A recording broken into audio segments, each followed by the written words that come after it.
Well, Hinton Mills started in 1918. My great-grandfather, Frank L. Hinton, started our business. But to tell you about our business, I think you need to know a little bit about his backstory. So my great-grandfather, he was an orphan at the age of 9, just had a third-grade education. Most of his education came from life. And his first business as a 12-year-old, he was raising bottle calves and trading animal furs.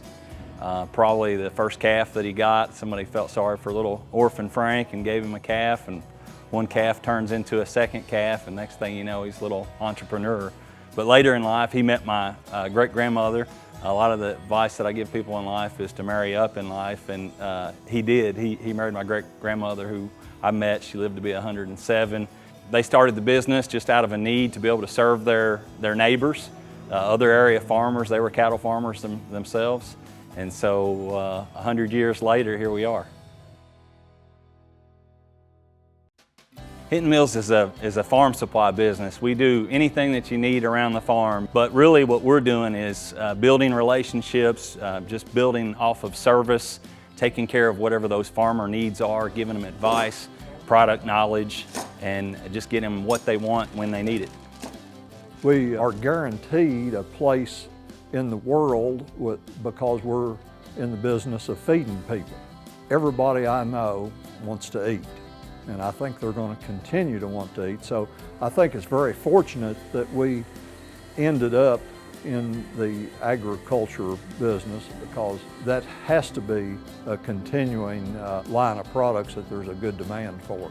I hope that we've had a positive impact on this county and a positive impact on our families and neighbors and customers.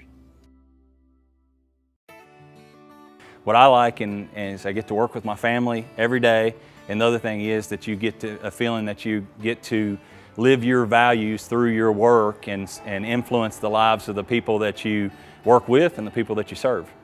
As a parent, I can't think of anything better than having your family and sons and grandchildren work here where we can all enjoy each other's company.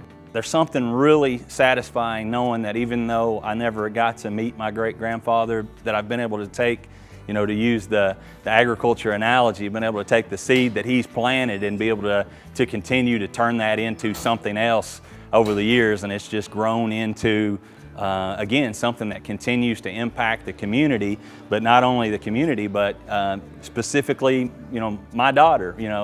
I've got a little 3-year-old at home that I know that has clothing on her back and has food on the table because of that seed that my grandfather planted. And a lot of people in our community, I think, are impacted in that same way because of him being able to just love his community and love his neighbor and provide services that our people need. I feel really good about what we do. I feel there's obviously always going to be a need for food, and I think there's always going to be a need for what we provide, and not just the products, but more specifically the service. We care about our customers, we care about our livestock, we care about our community, and I think that everything we do comes back to that sense of caring and just wanting to help people. And I think that's why there'll always be a place at the table for a company like Hinton Mills.